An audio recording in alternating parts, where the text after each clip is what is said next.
Good morning, Excellencies, and welcome to the Cape Town conversation. It's a great pleasure to be here with this very distinguished gathering. Welcome, Minister Naledi Pandor, for being here, and to the Ministry of International Cooperation for shepherding us along and creating this event. President Mbeki for partnering with us with the foundation. Excellencies, distinguished guests, all of you present here. Welcome to this Cape Town conversation, at a time which is turning out to be a seminal moment. We did not plan it that way, actually. But we do find ourselves in the most contrarian of times. It's a defining moment in many ways, and it is in the fitness of things that these conversations start this year in Cape Town. Come to think of it, in what should have been a truly globalized world, the rise of multiple poles with the emergence of several middle powers as its pillars should have strengthened multilateralism. But if the reverse has happened, it is primarily because the existing system was birthed at the time it was birthed with a deep genetic disorder which has become its fatal flaw. And that is primarily the inviolable privilege of unilateralism granted to the Permanent Five. The structure of the Security Council was such that it was designed for unilateralism. And so here we are in a world where the geopolitical rivalries, the trade ambitions, and the mutual insecurities of the Permanent Five hold the world hostage. The 21st century now does not come with hope, but it actually comes with the daunting challenge of surviving in a world where multilateralism lies fatally wounded in wars that no Geneva Convention controls. And caught in their mutual insecurities, there are not just the middle powers, there are the whole host of beleaguered emerging economies battling deprivation that, given a choice, have no interest in engaging in geopolitical competition. They have little interest in playing ball either with the unilateralists or the revisionists who want to overturn the global order. And that is where the divide between the East and the West, between geopolitics and geoeconomics, have intersected to create a third, far more dangerous divide. And that is the divide which has become a common subject of parlance today, something we'd forgotten, which is the North-South divide.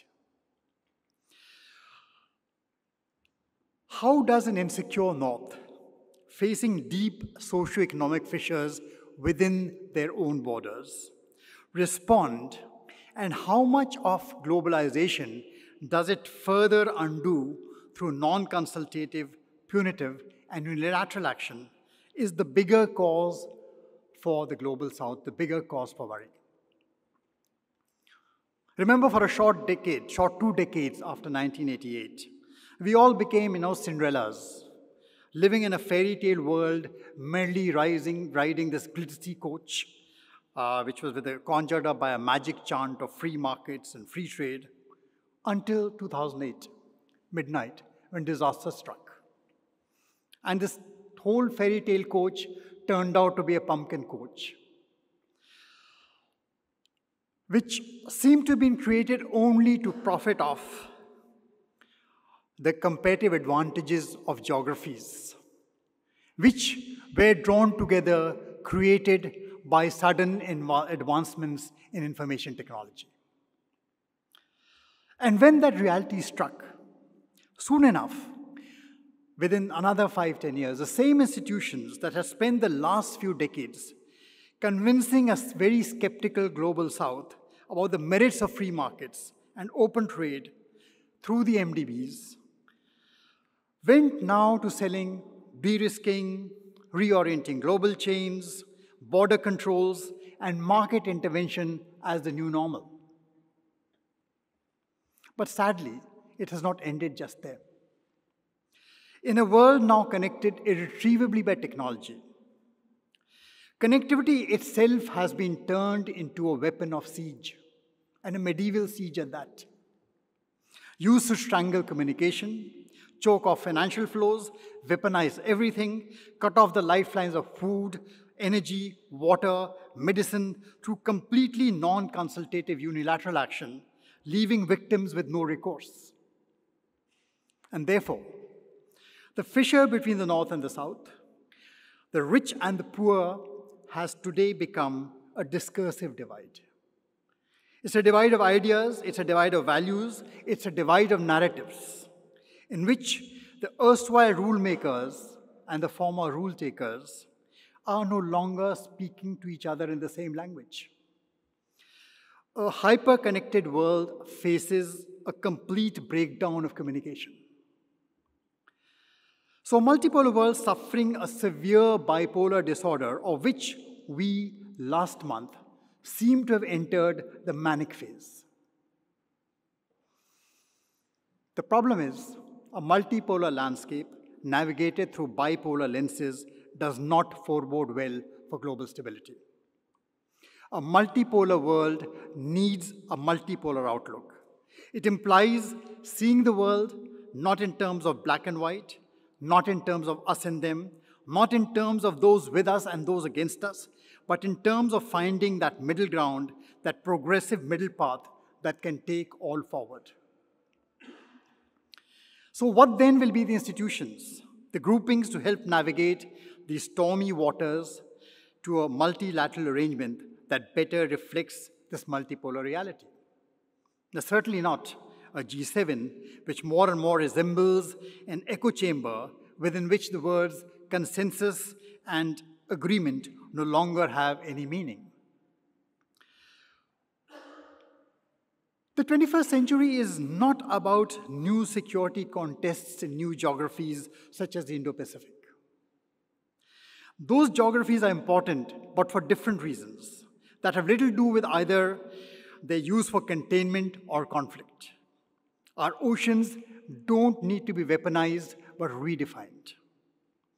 And the first redefinition is about the Asian Connect and the Indo-Asian Connect across the Pacific and the Atlantic. The second and more significant one is about recognizing the true geography of the Atlantic. No, the Atlantic is not and never was meant to be the pond between Brussels and Washington, D.C.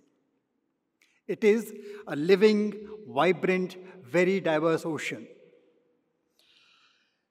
And this redefinition, the whole ocean straddling Africa and the vastness of the Americas, that redefinition is about the growing importance of the region's collective voice in global governance. It's about countries looking for a truer, more balanced, discursive reality that includes African and Latin American voices in the MDBs and organizations dominated so far by the pond mentality. This is precisely where organizations such as the G20 and the BRICS step in.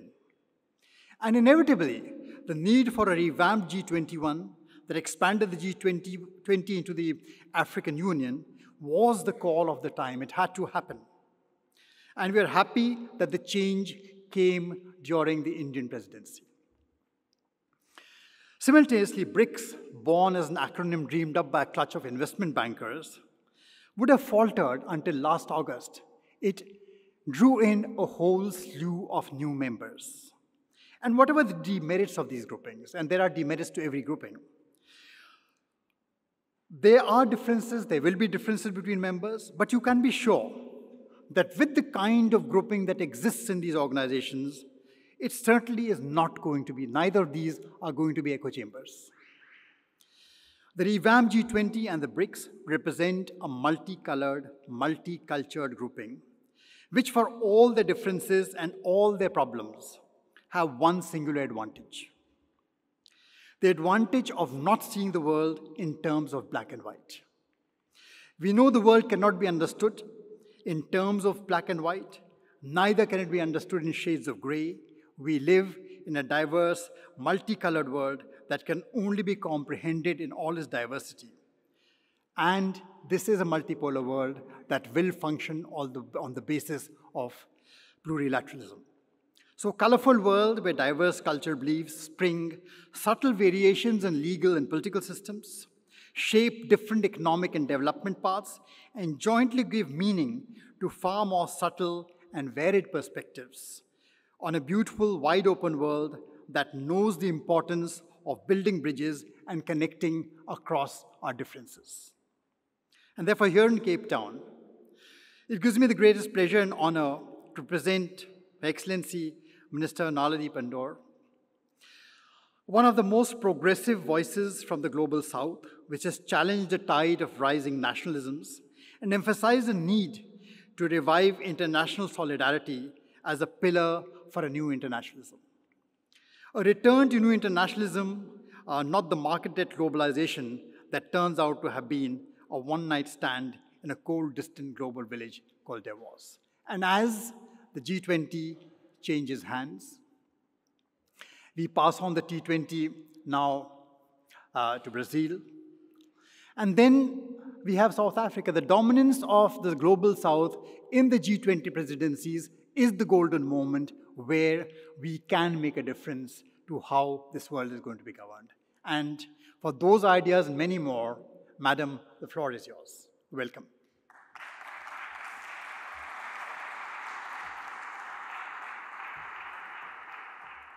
Good morning, everyone.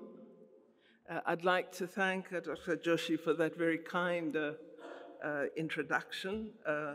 I don't think I deserve all these lovely accolades. I always feel quite sorry for ministers in government because you're invited or appointed to these various positions. I suppose the presidents, I don't know President Mbeki, I suppose the presidents believe you have some talent for the particular area, and you may not. And so, you know, you've got to sort of have a go at it and hope that you're making some sense. So I've got this contribution I hope to make today, and I've been writing over my notes, and so if I falter for a moment, just remember I'm a minister who found myself here. So allow me to begin. Your Excellencies, former President Thabo Mbeki and former President Johnson Sirleaf, Excellencies, Ambassadors and High Commissioners, senior officials, distinguished guests, ladies and gentlemen and members of the media. I'm really honored to have the opportunity to address this esteemed gathering of the beginning of the Cape Town conversations. I wish to thank in particular His Excellency President Mbeki, as well as the Thabo Mbeki Foundation and all partners for organizing and hosting such an important event and for providing me with this opportunity to discuss topics of paramount importance. As a Cape Townian, I also wish to warmly welcome you all to our beautiful city of Cape Town, and I hope that our infamous southeaster wind does not get in the way of you enjoying a bit of our mother city in your free time. I hope in the course of the conference, you won't behave as one of my former colleagues did when I was Minister in Education. I hosted a Commonwealth Ministers' Education Conference in this very setting. And we were moving to a plenary session, and I met my colleague minister in the lift in beach sandals and shorts. And I said, surely you're not coming to our plenary dressed in that way. And he said to me, I'm heading to the beach. So I hope you don't do that in the course of this conference. So given the complexity and fluidity of the geopolitical landscape, Platforms such as this one today are vitally important. Global leaders, academics, activists, policymakers have to converge, to pause, to analyze and robustly debate the current and future challenges that are facing us at this critical moment. They must also construct solutions in order that we, as Africans, can contribute to building a better Africa and a better world. Some of you might recall that in 1991, the acronym VUCA was coined, which stood for volatile, unpredictable, uncertain, and ambiguous in reference to the world at that time. It was used to describe the post-Cold War political, economic, and security architecture. Our situation today in the geopolitical domain is not too dissimilar, if not more dangerous than then. In fact, the South African international relations scholar, Professor Chris Landsberg, says that this acronym, VUCA, now seems passé as the world faces an even more unpredictable and fluid post-Cold War disorder with the hallmarks of the making of an anarchic second Cold War. He says further that the VUCA world appears to be changing toward even more problematic, distressing, unpredictable, and fluid features. He describes this geopolitical era as a UTAC disorder, which he says means uncharted, turbulent, anarchic, combustible. I agree with this analysis, as I believe we do live in a geopolitical landscape that has become increasingly complex, challenging, conflict-driven, and in a constant state of flux, with what some have called tectonic shifts in historic alliances, many of which are no longer based on ideology, on common values, nor common principles. You all are aware of these complexities. They include, among others, an increasing rise in unipolarity, in unilateralism, autocracy, conservatism, right-wing populism, racism, sexism, and all the isms you're aware of, narrow nationalism, greater adherence to tribalism and ethnicity, religious intolerance, violent extremism and terrorism, and for some, food, water, and energy insecurity. Accompanying all this, we have a rise in poverty, inequality, unemployment, and growing numbers of regional, continental, and global tensions and conflicts. These disruptions have worrying impacts on our continent and on our African aspiration for fundamental change in our world. In our continent today, there are approximately 20 conflicts underway. We have a recent resurgence in coups, particularly in our West African region, and we also see a worrying decline in democratic practices and in institution formation for the public good.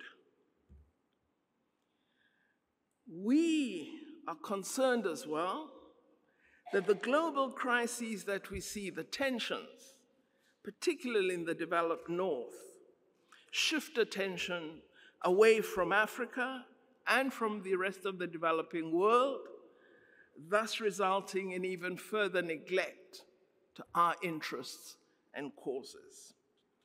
So it is within this challenging and crisis-ridden context that our continent needs to not only manage and adequately address its challenges, but to also identify and carefully navigate the opportunities evident if we want to become a continental catalyst for global change.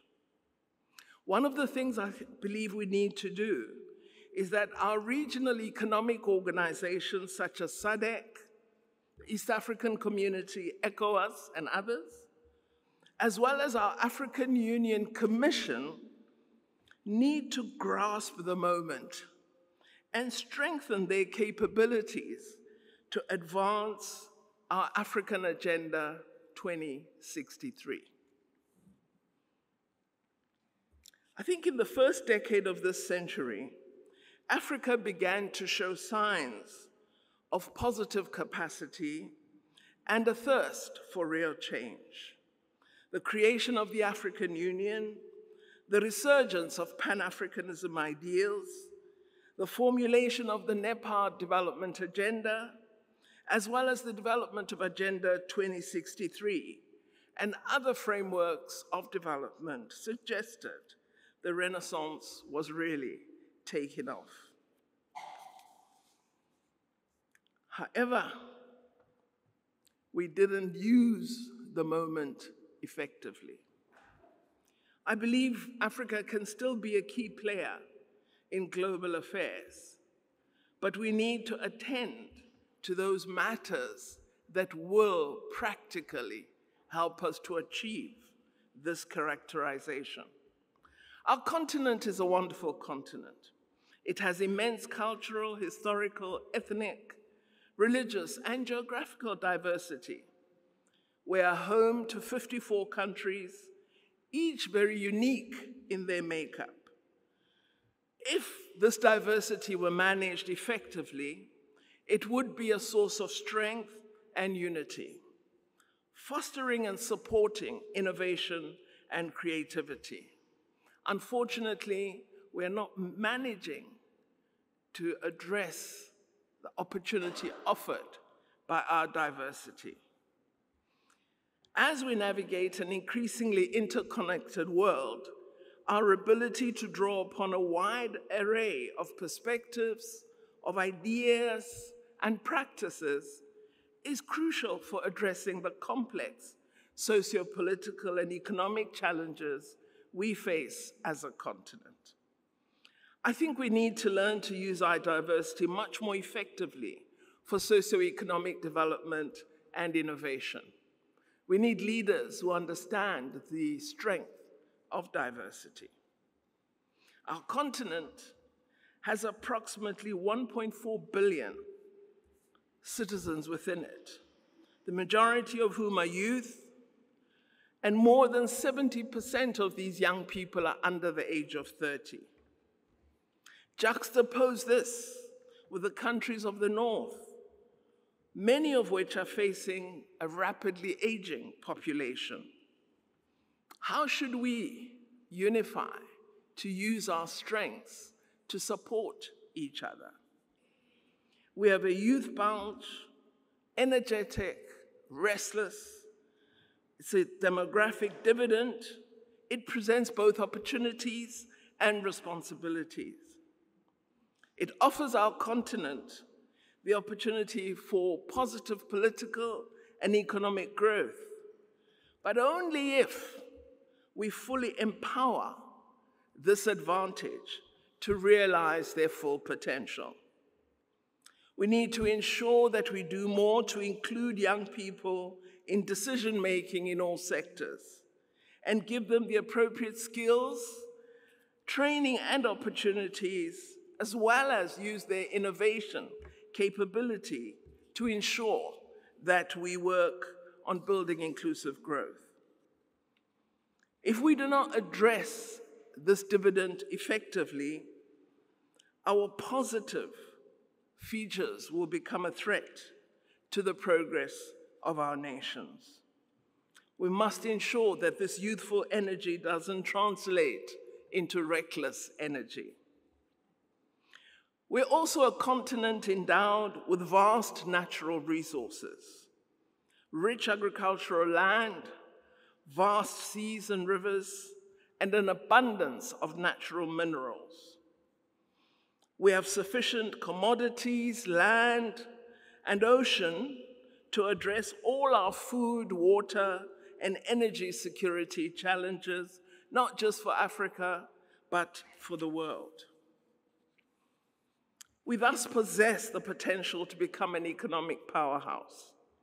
But what we are failing at is harnessing these resources sustainably and equitably for the prosperity of the continent, but also for global economic peace, security, stability, and development.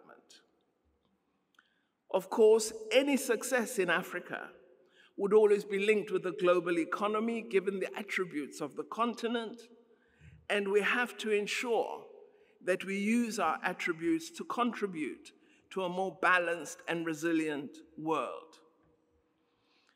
Of course, I am often troubled because we act in a manner that suggests we are unaware of our advantages and the power that they give us, and thus we do not use these attributes to positive effect for the African continent.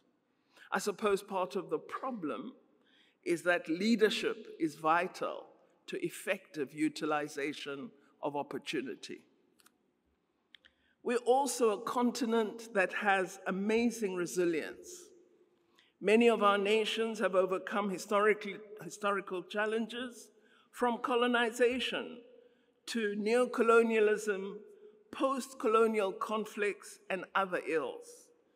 We've learned many lessons from these experiences, and we should use them to guide the global community as we confront shared threats, such as the many regional and global wars between countries in the north and countries of the south.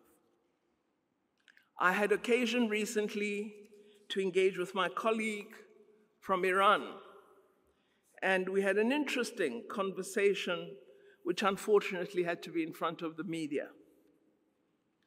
He was making a number of statements about the conflict in Palestine. And I pointed out to him that South Africa decided from the inception of its democracy that it would seek peace and justice, and that it would encourage nations to resolve problems by negotiation and to seek to settle all disputes through engagement. My colleague was a bit surprised that I wasn't advocating for armed conflict. But I was indicating to him that if you advocate for armed conflict, it is a loss of many of your people that you suffer. And I told him, in South Africa, we were very fortunate to have leaders who decided, in the context of the terrible experience of apartheid, that what we should seek is to put the people first and to negotiate a settlement that would introduce freedoms and the beginnings of justice. We haven't fully achieved all that we wish, but we're not killing each other in the streets as we might have done. So I think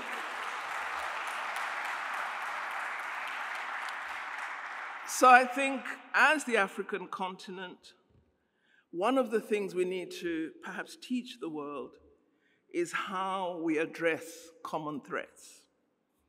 I think there are a number of tasks for Africa that emerge from the world as we see it today.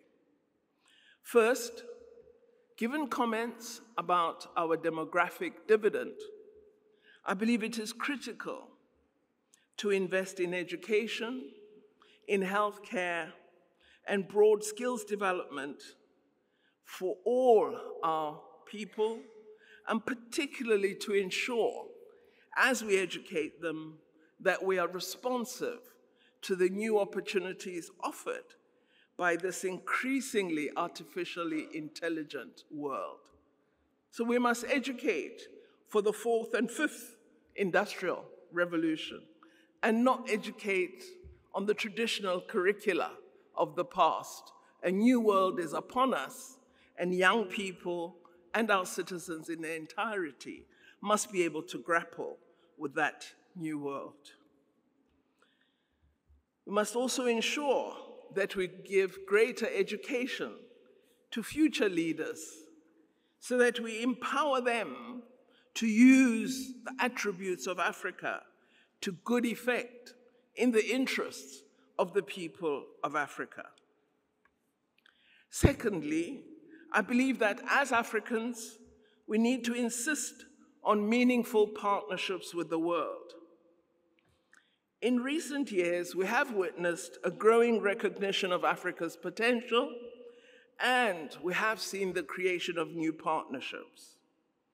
The international community is increasingly engaging with African nations to foster collaboration in areas such as trade, technology transfer, regional infrastructure development projects, and sustainable development initiatives. This shift is indicative of a broader acknowledgement that Africa's success is intertwined with the success of the rest of the world. But what these partnerships have not done, they've not yet resulted in increased industrial capacity in Africa, in wider access to energy, in access to smart manufacturing. We have to insist that the partnerships we form give rise to these, because this is what will make Africa free. Without these elements, our partnerships are partnerships of supplication and not partnerships of true development. I think it's imperative for us to recognize and harness the opportunities emerging from the economic and social progress that is beginning to unfold across the continent. It does suggest a transformative era may be upon us. It does present unparalleled chances for collaboration and healthy competition among ourselves and between ourselves and the developed world. We need, as Africa, to develop new terms for our relationships and to ensure we achieve objectives that radically alter our condition. Our global relations, for me, still have the character of supplicant and, in the North, provider. We have to change this dynamic. We have this odd practice on the African continent that I've often complained about, where our presidents are invited to meetings with individual countries to discuss development opportunities. And you have a single country inviting 54 presidents of 54 countries, almost as though all 54 are the same and you can discuss the same development issues with all of them, when these are vastly different countries. And I've been arguing for a long time that our presidents need to stop going to those meetings and to have stronger bilateral relations with all these countries. Well, while I acknowledge this pivotal moment, let me also admit that I believe we find ourselves as Africa at a critical juncture where we do have an opportunity to shape the global narrative. I think this now lies no longer with the North, but with the countries of the South, and in particular with the rising stars of the African continent, of East Asia, and Asia. And we need to use this opportunity effectively. Given the natural resources I referred to earlier, particularly minerals required for future fourth IR economies, we need to address how do we allow access to these rare minerals. One of my colleagues in one of the richer countries of the North said to me a few weeks ago, I've been having very positive discussions with Zambia about accessing cobalt resources. So I said, oh, that's good. I'm glad you're discussing with Zambia. But did you discuss the factory in Zambia which will beneficiate those resources? And he looked at me and said, that's a thought. So I said, I'm going to tell the Zambians not to agree to anything until you've discussed the factory. It's important that we ensure that our minerals benefit us and are not continuing to be transported out to be value added outside Africa, and we buy back at much higher cost than what we sold the minerals for.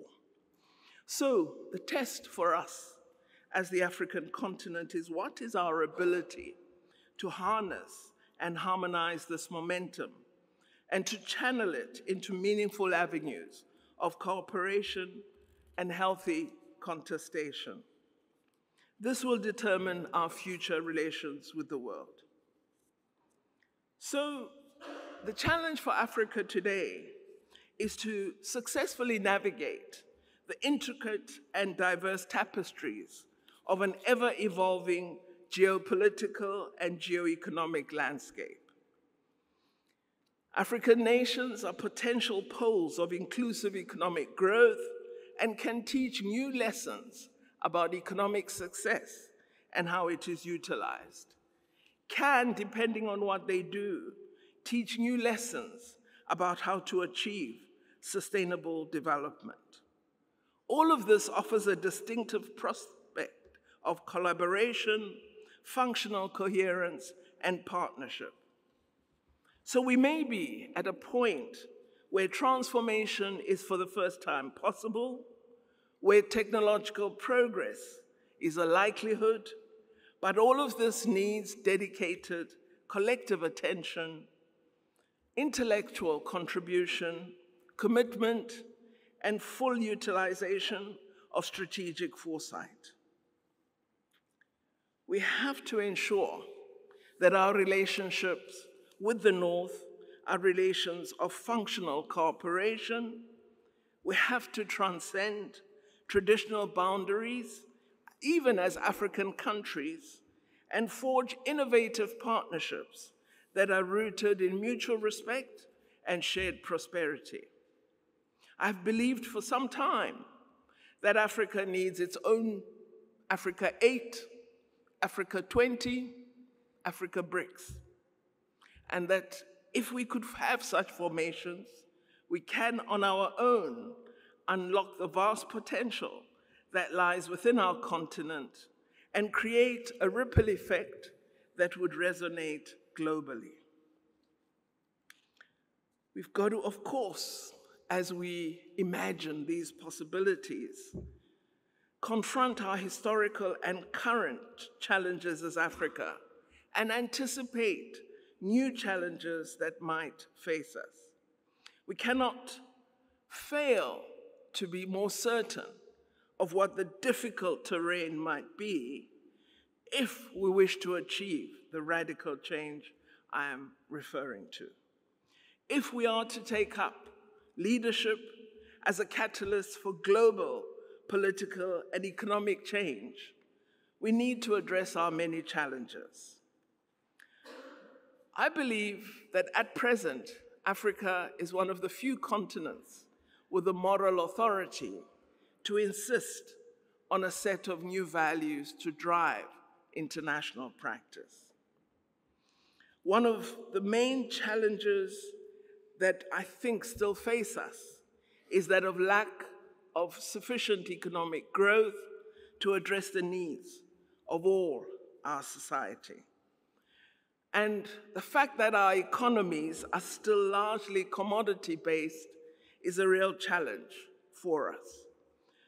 As I said, we are still exporting raw minerals. They are value added in the North. Our manufacturing sector is very low on the continent.